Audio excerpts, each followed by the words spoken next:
Europe का एक बड़ा मशहूर मुल्क है और इस मुल्क का नाम है स्वीडन।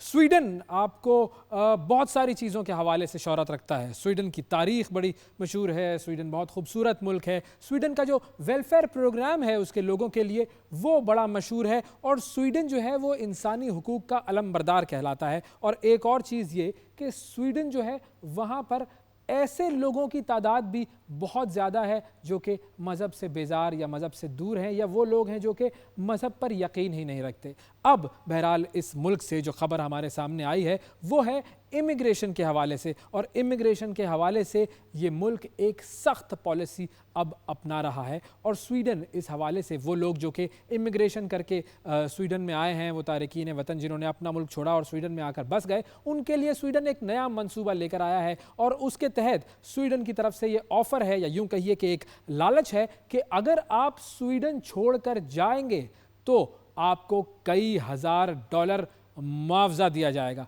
जी बिल्कुल, ये मुआवजा उन लोगों के लिए होगा जो कि स्वीडन में इमिग्रेंट्स के तौर पर रह रहे हैं, और इन इमिग्रेंट्स को स्वीडन छोड़ने के एवज हज़ारों डॉलर की ऑफ़र की गई है। ये ऑफ़र क्या है? हमारे साथ मौजूद हैं सहाफ़ी आसिफ शब्बीर साहब, उनसे जानते हैं। जी आसिफ साहब बताइए, ये ऑफ़र क्या है? जी, कोविड-19, रशिया यूक्रेन वॉर और ब्रेक्जिट, ये वो 3 इंटरनेशनल इवेंट्स हैं जिनके बाद स्वीडिश माइग्रेशन एजेंसी की पॉलिसी टुवर्ड्स इमिग्रेंट्स और रिफ्यूजीज, इसके अंदर मुसलसल कोई ना कोई तब्दीली हम मुसलसल पिछले तकरीबन 3-4 साल से देखने में आ रहा है। हालिया दिनों के अंदर जो एक बहुत बड़ी खबर सामने ये आई कि सडनली माइग्रेशन एजेंसी ने जो वर्क परमिट की अमाउंट है, एक तो उसमें तब्दीली की बहुत बड़ी, 13,000 से उठा के उसको 28,000 पे ले गए।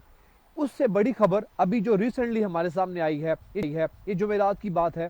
यहाँ के जो माइग्रेशन के मिनिस्टर हैं, उन्होंने एक प्रेस कॉन्फ्रेंस की और उसमें ये बताया कि रिफ्यूजीज जो स्वीडन में रहते हैं, ये स्पेसिफिकली ये उनके लिए है कि वो 3.5 लाख क्रोन के इक्विवेलेंट, लाइक आप यूरोज में ले लें या क्रोन ले लें, व्हाटएवर, ये वाली अमाउंट आपको दी जाएगी अगर आप लोग विदड्रॉ कर देते हैं यहाँ की नेशनैलिटी।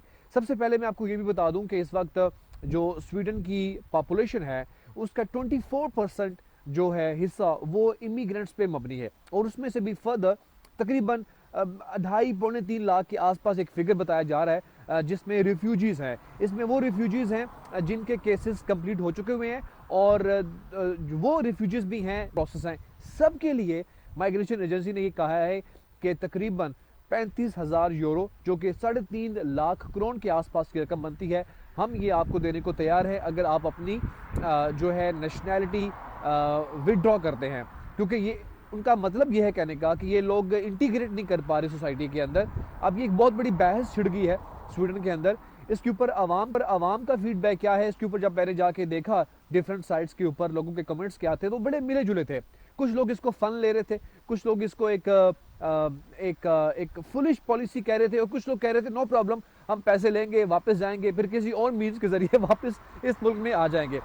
आई डोंट नो इसके दूरस्थ क्या नताइज सामने आते हैं। बहरहाल अभी तक की ये खबर ये है, ये जो थर्सडे गुजरा है इसके ऊपर ये खबर हमारे सामने आई कि 3.5 लाख करोड़, जो कि अगर पाकिस्तान में कन्वर्ट करें तो तकरीबन 65-70 लाख के आसपास की रकम बनती है, ये दे दिए जाएंगे अगर कोई रिफ्यूजी। मैं फिर से बताना चाहता हूँ कि ये वाली जो खबर है, ये पॉलिसी है, ये सिर्फ और सिर्फ जो है वो रिफ्यूजीज को लेके बनाई गई है। इसमें आम लोग या दूसरे इमिग्रेंट्स नहीं आते जो वर्क परमिट्स पे आए हुए हैं, जो एज अ स्टूडेंट आए हुए हैं, जो एज अ फैमिली वीज़ा के लेके आए हुए हैं, ये उनमें शुमार नहीं। ये सिर्फ और सिर्फ रिफ्यूजीज को लेके ये बात की गई है। अब इसमें एक जो बहस और जो छिड़ी है वो ये भी है कि रिफ्यूजीज जब आपके मुल्क में आते हैं वो इसलिए आते हैं कि वो अपने मुल्क के अंदर मुख्तलिफ किस्म की मुश्किलात का सामना करके यहाँ पे पहुँचते हैं, और आप उन्हें ये कहना चाह रहे हैं कि आप हमसे पैसा लें, वापस चले जाएं। मीन्स के रिफ्यूजी का जो मकसद था कि आप उन्हें एक पनाह देने के लिए जा रहे हैं,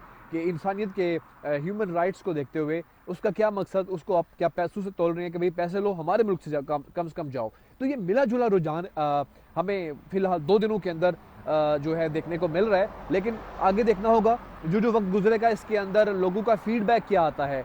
क्या लोग वाकई ही ये एक बड़ी रकम ये बड़ी रकम है, इसको हम छोटी रकम हरगिज़ नहीं कह सकते। ये बड़ी रकम है 3.5 लाख करोड़। जिस तरह कि मैंने बताया कि पाकिस्तानी करेंसी के अंदर तकरीबन 70 लाख ये बन जाते हैं। ये रिफ्यूजीज़ अपनी जो नेशनैलिटी है या आपका जो प्रोसेस है वीज़े का, उसको विदड्रॉ करने के एवज़ ये रकम आपको दी जाएगी।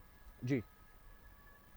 बहुत शुक्रिया आसिफ शब्बीर साहब, आपने हमें तफसीलात से आगाह किया। स्वीडन के इमिग्रेंट्स के लिए बड़ी ज़बरदस्त ये खबर, हज़ारों डॉलर अगर आपने कमाने हैं तो आपको स्वीडन छोड़ना पड़ेगा। अब देखना ये है कि पाकिस्तानी वहाँ पर कितने मौजूद हैं जो कि ये ऑफ़र अवेल करते हैं, क्योंकि पाकिस्तान को तो हर वक्त डॉलर्स की ज़रूरत पड़ती रहती है। और एक ख़बर आपके साथ मैं शेयर कर दूँ, पाकिस्तान की डॉलर्स की ज़रूरत के हवाले से 100 बिलियन डॉलर्स की ज़रूरत है पाकिस्तान को अगले 4 साल में। और ये 100 बिलियन डॉलर किस काम आएंगे ये भी मैं आपको बता देता हूँ। ये 100 बिलियन डॉलर अगले 4 सालों में पाकिस्तान ने अदा करने हैं उन मुल्कों को या उन इदारों को जिनसे पाकिस्तान ने कर्जा लिया हुआ है। यानी अगले 4 सालों में पाकिस्तान को 100 बिलियन डॉलर कर्ज चुकाना है। अब ये कर्ज कैसे चुकाया जाएगा, इसकी पॉलिसी क्या होगी, इसका तरीक़ाकार क्या होगा, ये एक बहुत बड़ा सवाल है। कैसे हमारी हुकूमत ये काम करेगी कि 100 बिलियन डॉलर का कर्ज वापस करना है 4 सालों में, क्या ये काम हो सकेगा या फिर हम मज़ीद कर्ज के दलदल में फंस जाएंगे? ये एक बहुत बड़ा सवाल है।